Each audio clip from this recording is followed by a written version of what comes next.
My sister Claudia demanded $43,000 before Mom's surgery could begin. My name is Ethan, and this is the story of how my sister smirked with her calculator until the evidence she recorded destroyed her life. My sister kept track of every dollar our parents spent on me and demanded they match it penny for penny, since she believed love could be measured in receipts and that I was taking her inheritance one birthday gift at a time. Allison was 6 years older than me and had always been preoccupied with money. After I arrived, she became persuaded that every dollar spent on me was a direct theft from her future. She kept a notebook dubbed the theft log, in which she chronicled every diaper, bottle, and toy, along with pricing and running totals. She would sneak into my nursery and murmur, "You're expensive," while she calculated the cost of my formula. Allison handed me a gift for my 10th birthday in front of our entire family in San Diego, California. It was a printed invoice for all our parents had spent on me since I was born, $74,958.34. "This is what you owe me," she stated. She described her new method in which all expenses had to be matched. If Mom bought me school supplies worth $55, Allison got $55 cash. If my father paid for my dentist appointment, she received the equivalent in her savings account. She'd already created spreadsheets with 12 years of backdated computations which our parents owed her. Never mind that they had been spending money on her the entire time. Conveniently, the money did not count. Our parents tried to argue with her, but Allison was ready for this. She had looked into inheritance law and vowed to sue them for financial favoritism. To avoid her meltdowns, they began giving in. For me, every purchase meant writing a check to Allison. She had a calculator on a chain around her neck and was continually tallying. Every ordinary childhood event became a business. They began skipping stuff I needed simply to avoid double the cost. When I required braces, they told me no since they couldn't afford 2 sets. Even though Allison didn't need them, my teeth remained misaligned. I learned to decline gifts, skip meals, and dress in old clothes to avoid triggering her calculator. Allison had a mental breakdown when I started college at UCLA. The tuition exceeded our parents' ability to pay in cash. She asked that they either give her the equivalent immediately or refuse to pay for my education, as she had no interest in attending college. When they took out loans for me, she demanded matching loans for herself, which she promptly cashed out. She claimed I was taking her future with each semester. I worked 3 jobs to reduce what my parents paid, but Allison still included room and board, textbooks, and even my toothpaste in what they owed her. Things worsened when Mom became ill. She required costly therapies that insurance only partially paid. I dropped out of school to help with expenses and childcare, but Allison saw things differently. Every medical bill represented money stolen from her inheritance. She ordered that half of all treatment expenditures be transferred into her account, or she would sue for elder abuse based on financial manipulation. She really filed paperwork saying that I was causing our parents to spend their cash on unneeded care, depleting Allison's potential inheritance. I will never forget the day Mom needed emergency surgery. While my father and I were afraid in the waiting area, Allison arrived with her calculator and laptop. She'd investigated the procedure's expenses and requested a bank transfer before Mom went under. $43,000 for the surgery, she revealed. "I'll take a payment plan, but I want post-dated checks today." When I mentioned that her mother might die, she replied it would be cheaper. And she began calculating burial costs versus extended care. Mom survived, but she returned home in need of 24-hour care, which we could not afford. I moved back to our neighborhood in Los Angeles to assist, but Allison presented us with an invoice for my free rent, which she requested in cash. She'd emerged with receipts for my shower, water, heat, and Wi-Fi usage. One day, I discovered Mom sobbing about finances. She required medication that we could not afford because we had been paying Allison matching amounts for all medical expenses. I informed Allison that her greed was killing Mom. She giggled as she showed me her master spreadsheet. Since we were born, our parents had spent everything on me rather than her. Her calculations indicated that they still owed her $258,753.53. "I'm just taking what's mine," she explained. "You're the thief here." I resolved to put an end to this madness. I gathered all of Allison's receipts, bank records, and insane spreadsheets over the previous 2 decades. I discovered something she had hidden: unrecorded deposits from her parents, lies about gifts, and years of fraud disguised as fairness. She'd taken far more than I had, but she lied about it. I confronted her with the proof and threatened to expose her to our parents if she didn't stop. Allison smiled calmly as she pulled out her phone. She showed me a video of Mom's medicine bottles. I stared in horror as she opened each one and poured the pills down the drain. "I did this an hour ago," she said. "Mom's next refill isn't for 2 weeks, and the pharmacy won't fill it early unless you pay full price, which is about $3,000 you don't have." She moved in closer, calculator in hand. "So, here's the new deal. You're going to sign this document admitting you owe me everything in my spreadsheets. You'll pay me monthly for the rest of your life, or Mom goes without her heart medication. Your choice." I looked at this sister who turned love into ledgers and family into transactions. Mom needed the drugs to live. Without them, she could have just had days. Allison brought out the contract, a pen, and her calculator, ready to calculate my first payment. "Sign it," she continued, "or start planning a funeral you can't afford." I looked at the contract, my hands quivering. The pen felt like it weighed 1,000 pounds. Mom's face flashed in my recollection, pale and weak after months of illness. $3,000 for medication, which we did not have because we had been feeding Allison's greed for years. My phone vibrated. A text from Dad inquiring if I had picked up Mom's medicines yet. He had no idea what Allison had accomplished. I looked at my sister, who was already calculating interest rates on her calculator, unconcerned by the fact that she had just signed my mother's potential death sentence. I placed the pen down. Allison's eyes narrowed. I stood up and proceeded into the kitchen, opening each cupboard. Empty medicine bottles lined the shelves like tombstones, containing the heart medicines, blood pressure meds, and anti-clotting agents that protected Mom from suffering another stroke. "It's all gone." Allison followed me while waving the contract. She'd laminated it, of course. Everything in her possession had to be official, documented, filed, and in triplicate. I ignored her and took my car keys. In the pharmacy in Santa Monica, I begged. Janet, the pharmacist, was familiar with our family after years of filling Mom's prescriptions. She shook her head sadly as I described the circumstances, excluding the part about my insane sister. The insurance rules were tight. Early refills required full payment or a police report for stolen drugs. $3,500. I had about $320 in my account. I drove to 3 more pharmacies, hoping for different results.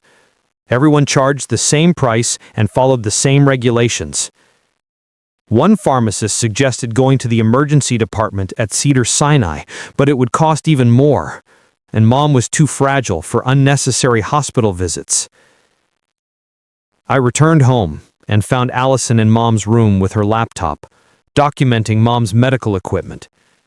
She was calculating the resale value with her fingers speeding over the calculator. Mom slept fitfully, unconscious that her own daughter was basically preparing her estate sale while she was still alive. I drew Allison into the hallway. She instantly began recording with her phone, which was another of her techniques.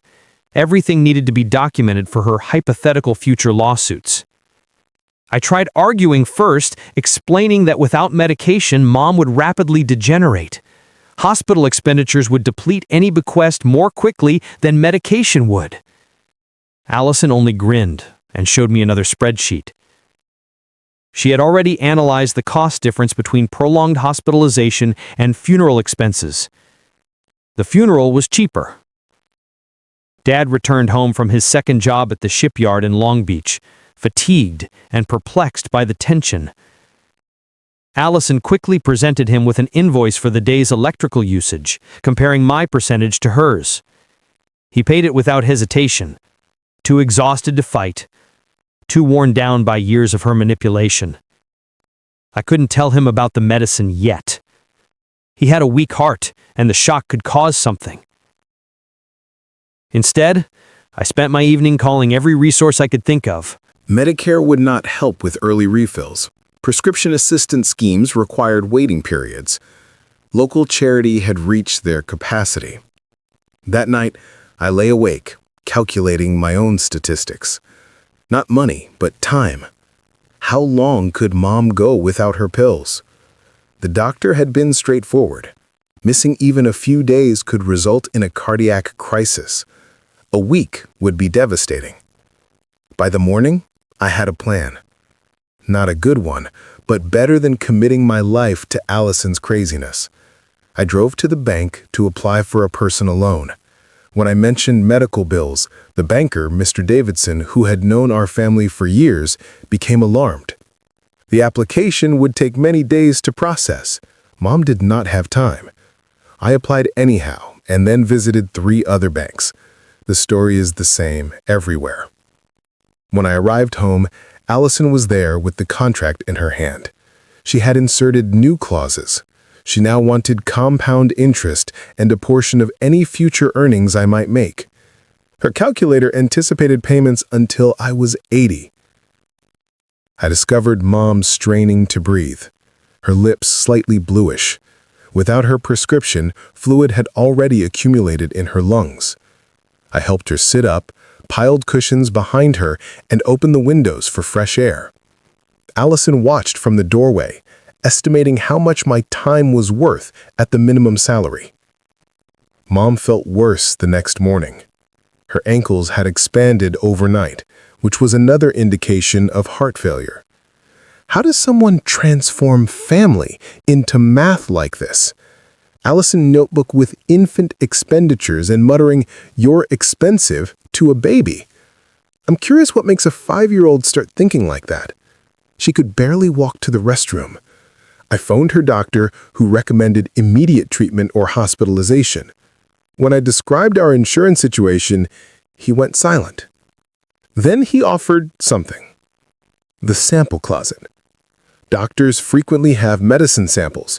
It wasn't a permanent solution, but it could buy us time. I rushed to the clinic in downtown LA.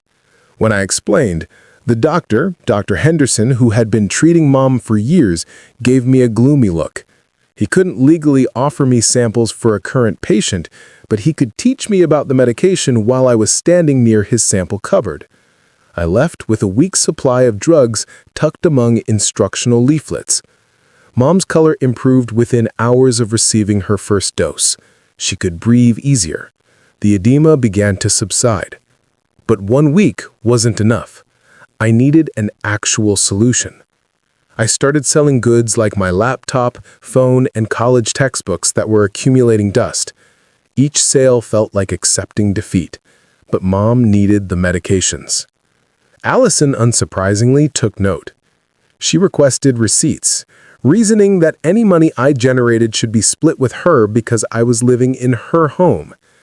The pawn store handing me $500 for my grandmother's ring, which was the only thing I kept from her inheritance. Allison had obtained the rest. Naturally, after submitting invoices proving that Grandma had spent $15 more on my birthday gifts throughout the years. I raised another $1,000 through odd jobs, plasma donations, and pestering friends for loans. Still short. Mom was nearing the end of her sample week. That's when I remembered Allison's evidentiary films. She videotaped everything and saved it all on her laptop.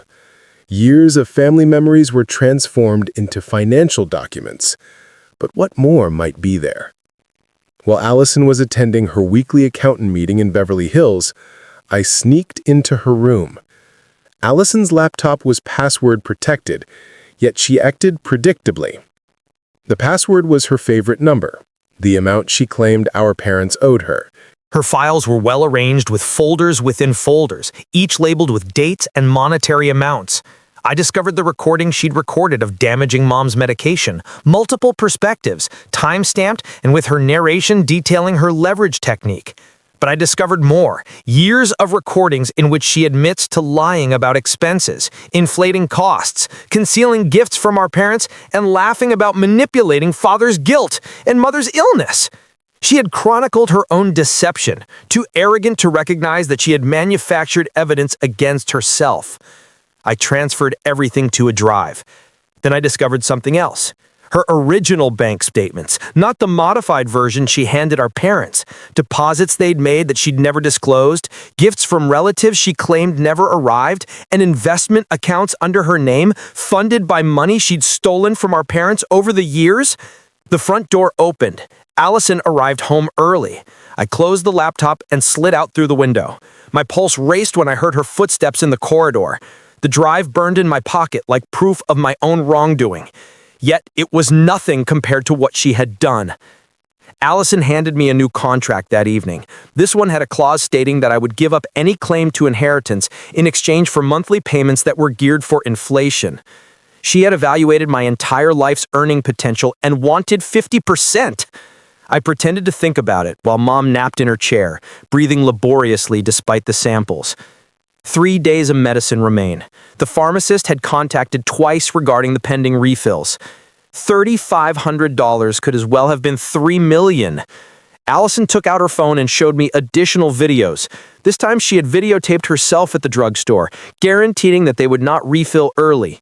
She had actually gone to make sure I couldn't work around her idea. Her wickedness was breathtakingly thorough. Dad walked in when Allison was explaining the interest calculations. He stared between us, puzzled by the tension. Allison quickly went into victim mode, alleging I was attempting to take her due fortune by pushing unneeded medical bills. I saw Dad's face crumple.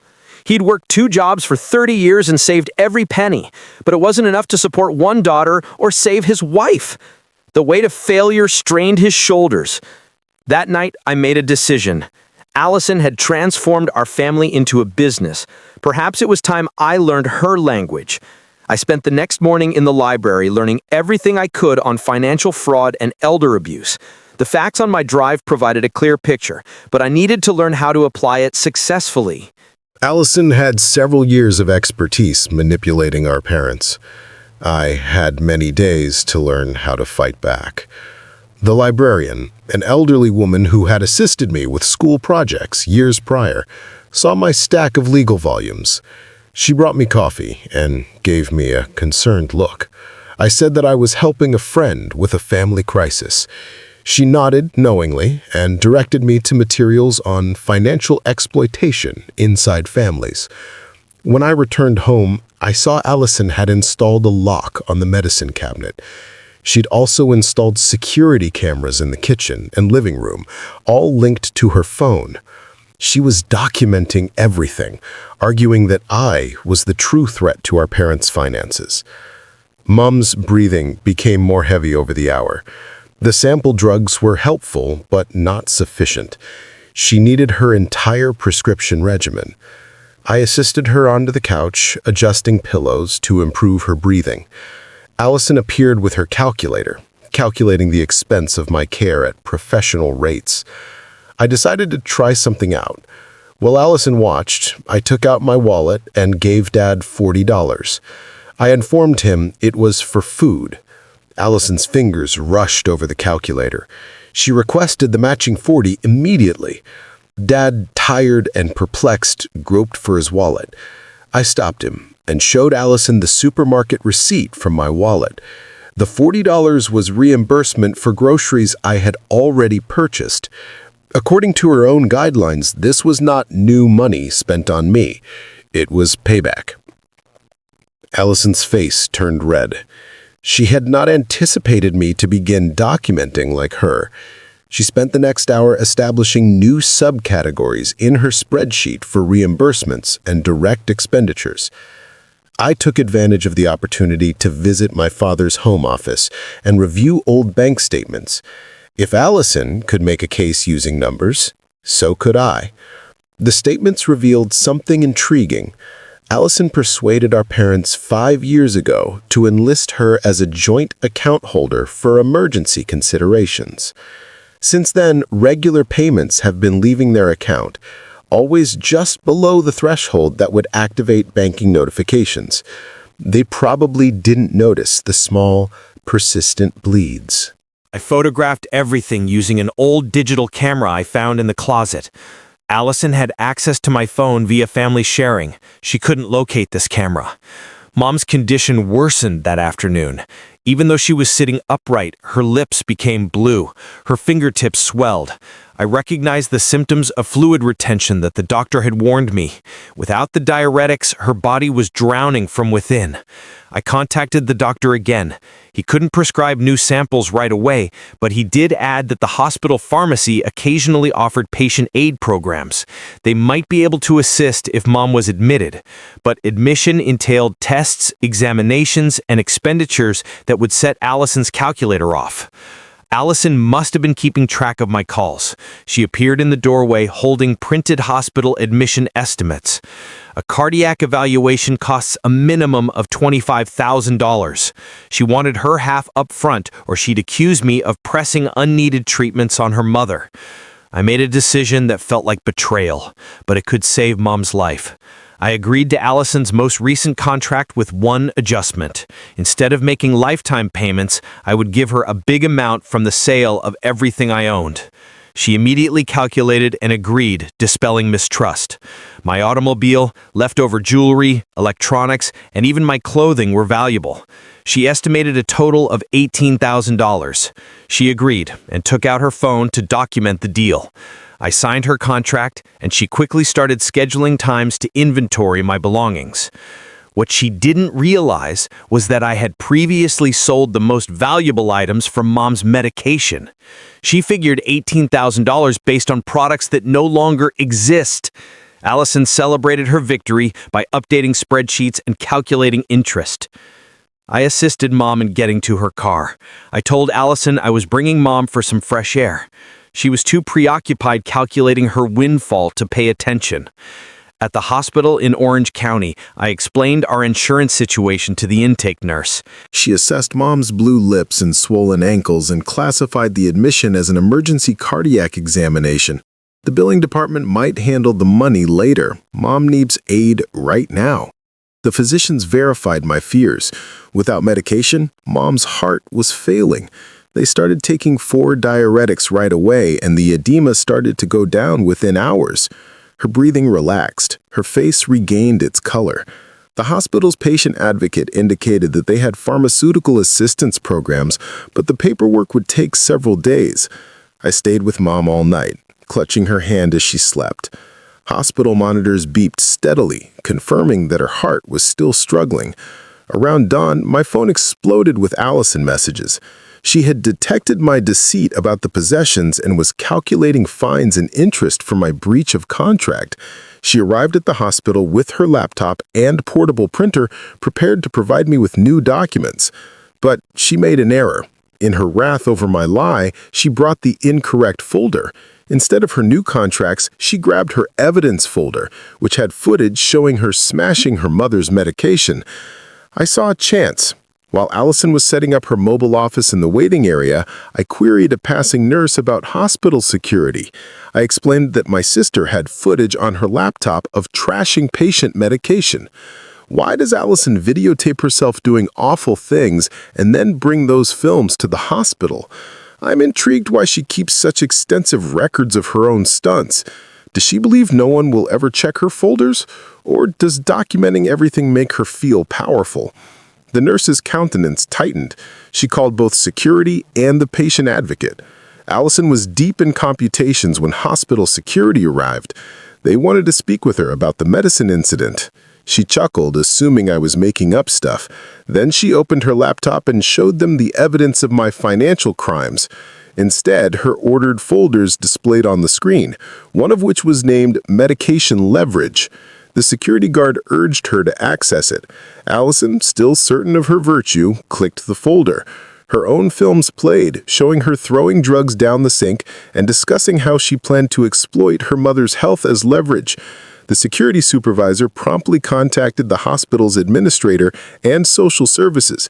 Allison attempted to close the laptop, but the harm had been done. The patient advocate had seen enough. She stated that destroying prescription medication constituted a severe kind of elder abuse. The hospital would file reports with the appropriate agencies in Los Angeles County. Allison's face turned white when she realized her meticulous record had become evidence against her. While Allison handled security, I visited with the financial consultant. The hospital had emergency funding for situations like ours, in which family members were financially exploited. They might provide emergency care for Mom while also assisting us in applying for long-term aid. The counselor stated that given proof of financial abuse, we might be eligible for expedited processing. I handed over the drive with Allison's financial details.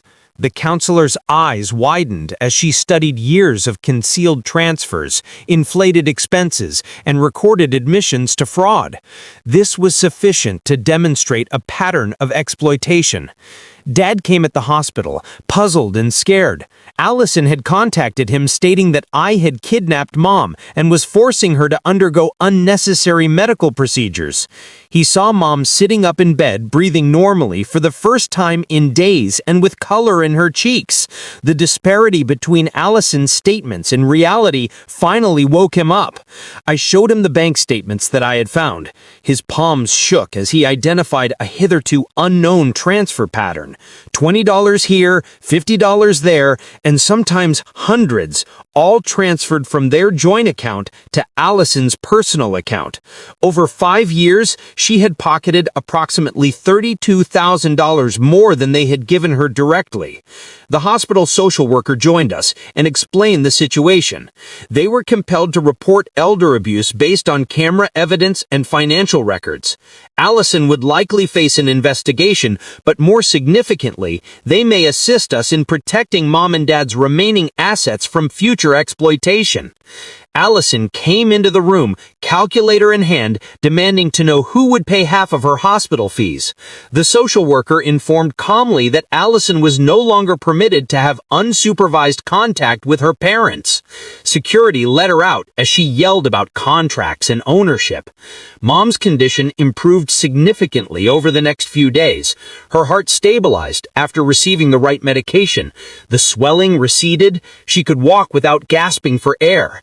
The hospital's aid program met her urgent needs while we worked on longer-term solutions. Dad appeared to have aged years in those days. Realizing how naive he had been to Allison's manipulation, he began the arduous process of removing her from bank accounts and changing passwords. When the bank became aware of the elder abuse report, it assisted him in recovering some recent transfers and establishing safeguards against future exploitation. I obtained a part-time work at the hospital gift shop to supplement my income while caring for Mom. It did not pay well, but every dollar helped. Without Allison's continual demands for matching cash, our parents' small income was sufficient to meet their necessities. Allison attempted everything to regain control. She sent invoices for emotional distress caused by her exclusion from the hospital. She calculated the worth of her time spent researching my scam. She also attempted to bill our parents for the petrol she wasted traveling to the hospital. Each paper she sent provided additional evidence of her fixation. The investigation progressed slowly but steadily. Investigators discovered patterns dating back years. Alison claimed dependent status on our parents for tax purposes while receiving thousands in undocumented remittances. She'd open credit cards in their names and max them up, leaving our parents liable for the bill. Mom got stronger. Every day, we developed new routines, morning meds, afternoon walks in the local park, and nighttime activities to strengthen her heart without the added stress of Alison's frequent computations. Mom smiled more. She began talking about the future rather than simply surviving each day. One morning, I discovered Dad in his office, surrounded by boxes of receipts and statements. He was trying to figure out just how much Elisen had taken throughout the years. I carefully removed the calculator from his grasp. We didn't have to play Elisen's game anymore. The investigators would handle the numbers. We needed to focus on healing. Elisen's accountant, whom she had met with weekly, called us. He'd been increasingly concerned about inconsistencies in her reporting. When he found out about the investigation, he revealed paperwork proving Elisen had been concealing possessions and income while claiming poverty to our parents. The extent of her lies was astounding. The hospital released Mom with a steady medication regimen and follow-up appointments. The assistance programs paid for her prescriptions for the next 6 months, while we worked on permanent solutions. Home was odd, without Elisen's continual presence in calculations. I transformed Elisen's old room into a recuperation area for Mom. We removed the locks she had installed, the concealed cameras, and the dozens of calculators she had left behind. In their place, we added comfortable chairs, soft lighting, and family photos from before everything became a transaction. Dad began attending a support group for families affected by financial exploitation. He realized he wasn't alone. Many families shared similar stories about adult children who used love as leverage. The group helped him realize that giving into Elisen had not been love. It had enabled her infatuation.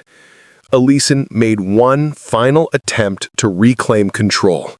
She arrived at the house with a new contract, this time promising to waive our debts to her in exchange for regaining access to our parents' finances. She calculated the worth of her forgiveness to be exactly the amount in their retirement savings. Dad greeted her at the door. For the first time in years, he did not take out his wallet. He merely informed her that love could not be calculated. Family was not a business, and she needed help with her addiction.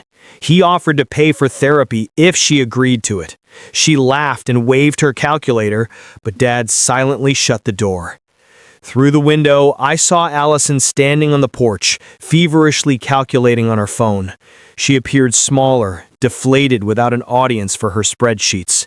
She eventually left, but not before slipping a final payment under the door for the emotional effort of the visit. Allison was ordered to pay restitution for the drugs she destroyed and the money she fraudulently obtained. She was also forbidden from having financial dealings with her parents. The legal ramifications were less significant than the family ones. She had betrayed a trust that could not be assessed or returned. Mom continued to recover. Her heart got stronger after being released from the stress of constant financial depletion.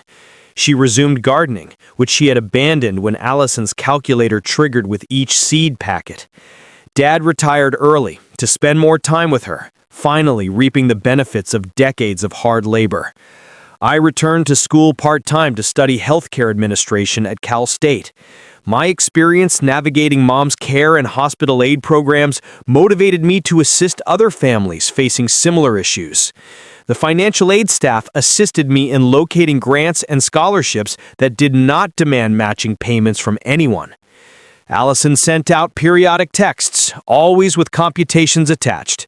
She'd calculate the cost of missed birthdays, family events she wasn't invited to, and the monetary value of relationships she'd shattered. We stopped opening them. Some things couldn't be quantified no matter how many decimal places she used. The investigation's results provided us leverage, but Allison wasn't done. She began popping up at weird hours, experimenting with new strategies. One morning, I saw Mom preparing to jimby the lock on Dad's car while holding a calculator, ready to calculate the depreciation value she claimed we owed her for emotional vehicle damage. I documented everything with an old camera, creating our own evidence file. Allison's despair became more obvious every day. She'd lost her principal source of income, and her obsession could only focus on increasingly odd calculations. The bank assisted us in discovering more concealed accounts. Allison had been siphoning money for more than 10 years, not just 5. The amount had exceeded $65,000, but recovering it would take time. Each revelation seemed like peeling away layers of lie. Mom's healing remained steady. The hospital's medicine program changed to a permanent help plan. She could cultivate for hours, her breathing calm and assured. Dad made raised beds so she wouldn't have to bend so much. A simple move that would have previously triggered Allison's calculator. I discovered additional evidence while cleaning out old boxes. Allison had been deceiving our parents since high school, fabricating school costs and pocketing the proceeds. She manipulated report cards to indicate fee-based activities and permission slips for excursions that never occurred. The paper trail dated back 20 years. Allison escalated her efforts to reclaim control. Allison's own folders were used as evidence against her, which is amazing. She meticulously ordered everything, effectively building the case herself. I'm attempting to figure out what goes through someone's mind when they label a folder medication leverage and assume it's standard behavior. She filed complaints with Adult Protective Services, saying that I was isolating my parents. The inspector who arrived to investigate discovered Mom teaching me her pie recipe as Dad repaired the kitchen sink. There were hardly no evidence of seclusion or abuse. The investigator really assisted us in filing further protections. With Allison's documented habit of false reports, we could seek restraining orders. Not a full restraining order, but sufficient to prevent her persistent pestering. Allison's next move stunned us. She contacted distant relatives, telling stories about being cut off from her dying mother. I am confident she calculated the emotional manipulation worth of each call. These relatives, however, were familiar with our family in Pasadena. They had observed Allison's obsession build over time. Most simply stopped answering her calls. One relative, Uncle Frank, paid a visit, anxious about the family drama. He discovered Mom healthier than she had been in years, and Dad calm and smiling. We showed him some of Allison's invoices and spreadsheets. He walked away shaking his head, grumbling about getting his own finances checked after seeing what relatives could do. The restitution hearing started at the LA Superior Court. Allison arrived with boxes of her own documents, ready to demonstrate that every penny was justified. However, her own thorough records worked against her. Every video, spreadsheet, and calculated manipulation became evidence of financial misconduct. She attempted to represent herself, estimating the savings in legal bills. The judge carefully emphasized that destroying medication and extorting family members are not typical financial transactions. Allison actually used her calculator to refute this, calculating the market worth of leverage. Allison was ordered to reimburse $20,000 for the stolen dollars she could show, as well as the cost of her mother's ruined prescription. Payment schedules were set up based on her actual income, not on her exaggerated expectations of what she deserved. Allison's response was anticipated. She sent invoices for the cost of going to court, the value of her time spent on reparation paperwork, and even the emotional toll of being held responsible. We filed them alongside all of her other documents, indication that an obsession had not changed. Mom's health has been entirely stable. She enrolled in a cardiac rehabilitation program at the local YMCA to strengthen her heart with careful exercise. Dad drove her to each session, finally able to support his wife without matching payments to anyone. I continued to work at the hospital gift store while attending school. The flexible schedule allowed me to assist with Mom's appointments and Dad's transition to retirement. Our income was small, but adequate without Allison's relentless drain. Allison attempted one final significant manipulation. She showed their claiming to be pregnant and calculated how much child support our parents would owe as grandparents. She had spreadsheets with predicted costs for college, but she made a mistake. Her own documents revealed that she had been claiming infertility for insurance benefits. Add another phony to the list. The authorities widened their inquiry in light of this fresh evidence. Insurance fraud carries serious sanctions. Allison's meticulous recording of her fraudulent claims made prosecution simple. She had calculated herself into a corner. During this time, we rediscovered our family bond. Dad rediscovered woodworking, producing furniture without regard for matching cash. Mom taught me her mother's recipes and shared stories unrelated to money. We played board games that did not include calculators. Allison's final court appearance ended in probation and rehabilitation for her financial preoccupation. The judge ordered her to attend therapy developed expressly for persons who have turned their relationships into business. She attempted to negotiate a lower sentence based on the expense of the therapy, but the court was not interested in her figures. The restitution money began to arrive monthly, small sums yet indicative of accountability. We put them directly toward Mom's medical expenditures, and money started flowing in the correct direction. I completed my healthcare administration degree. The hospital offered me a full-time role guiding families through financial aid programs. My experience with Mom's care and Allison's exploitation fueled my desire to safeguard vulnerable people from financial abuse. Dad sold a few of his carpentry projects at local craft fairs. Not a lot of money, but enough to cover materials and have money for dates with Mom. They would go to matinee movies and share popcorn. Simple pleasures felt sumptuous. After years of deliberate deprivation, Allison delivered a final message on her collection day, which coincided with the anniversary of the first time she presented her childhood invoice. She computed the overall value of our relationship, which was $43,000, according to her math. We did not react. Mom celebrated 1 year of medication stability with a small party for close family and friends. Nothing that would prompt calculations. She made her own cake, nurtured her growing garden, and danced with her father in the kitchen. Her heart beat in a steady pace. The house felt lighter today, free from the weight of continual financial monitoring. We had removed all of Allison's covert cameras, locks, and monitoring devices.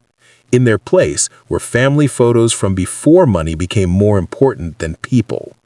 I wondered if Allison's therapy was working, if she was learning to see relationships as more than transactions. But I couldn't think about it. We needed to focus on our own rehabilitation and rebuilding our lives. Dad framed Allison's first theft record entry from when I was born, not as a reminder of pain, but of how far we had come. He just wrote below it, "Love is not a transaction." Allison was barred from having any financial dealings with our parents after the investigation was officially finished. She couldn't access their accounts, request matching contributions, or determine their value. The judicial system had finally imposed limits on her passion. Mom returned to helping at the local library, which she had stopped doing when every hour had a calculated value. She assisted senior consumers in finding large print books and taught basic computer skills. The librarian who helped me research financial abuse became a personal friend. Our new normal set in gradually. Breakfast without bills, shopping without mathematics, and family meals where the only numbers addressed were recipe quantities. We had learned to be family again. Imperfect, but genuine. Allison paid her first restitution payment without submitting an invoice. We knew something had changed. Just to check.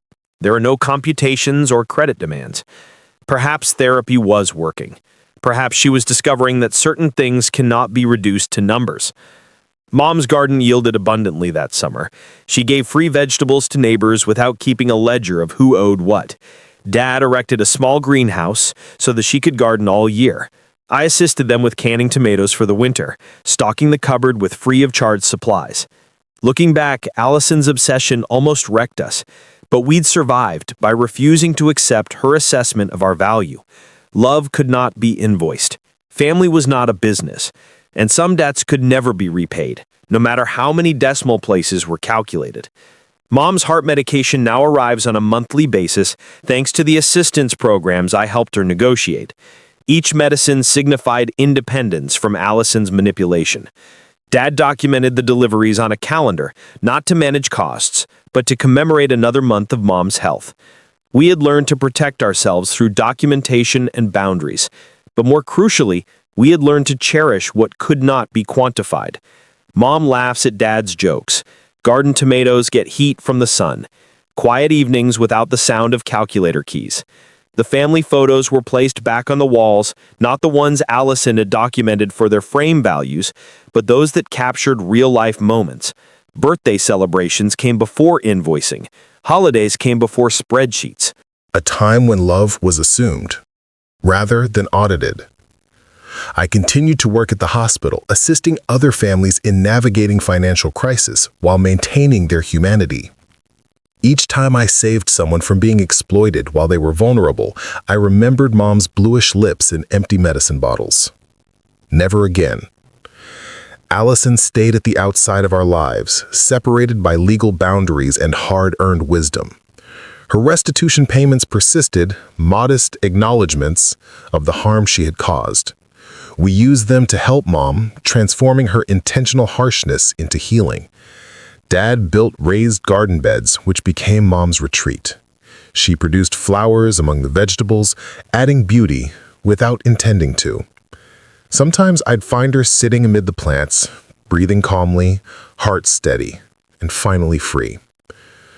Our story was not unusual. The support group Dad visited was full of similar stories: adult children who use love as leverage, families torn apart by calculating greed. But there were also stories about rehabilitation, setting boundaries, and rebuilding relationships on healthier ground. Mom celebrated her 75th birthday with a modest gathering. There are no invoices or calculations, only relatives and friends sharing cake and stories. Dad handed her a handmade jewelry box. I gave her a photo album depicting her garden throughout the seasons. Simple gifts that reflected her personality rather than her price tag. Financial recovery took time, but emotional rehabilitation took longer. Trust, once damaged by purposeful betrayal, was slowly rebuilt. We learned to accept help without suspicion, to give without keeping score, and to be family rather than business partners. Allison's court-mandated therapy continued, and it may finally be taking root. Her texts became less frequent and less deliberate. The final one had no numbers at all, just a brief remark explaining that she was learning to view things differently. I'm intrigued how those distant relatives knew about Allison's tendencies. Does this suggest she'd been doing this calculating thing for years before it became so bad? We choose cautious hope over seething hatred. Not reconciliation, not yet, perhaps never. However, acknowledging that preoccupation can be cured, that people can change if they choose to, that even calculated hearts may learn to love without keeping score. Mom's heart beat steadily and strongly. The drugs worked. The support programs continued. The garden grew. We had survived Allison's planned attack on our family by refusing to accept her valuation. Love was not a trade. Family was not a spreadsheet. If this narrative resonated with you, please consider supporting our channel for more genuine stories of family resilience. Thank you for watching.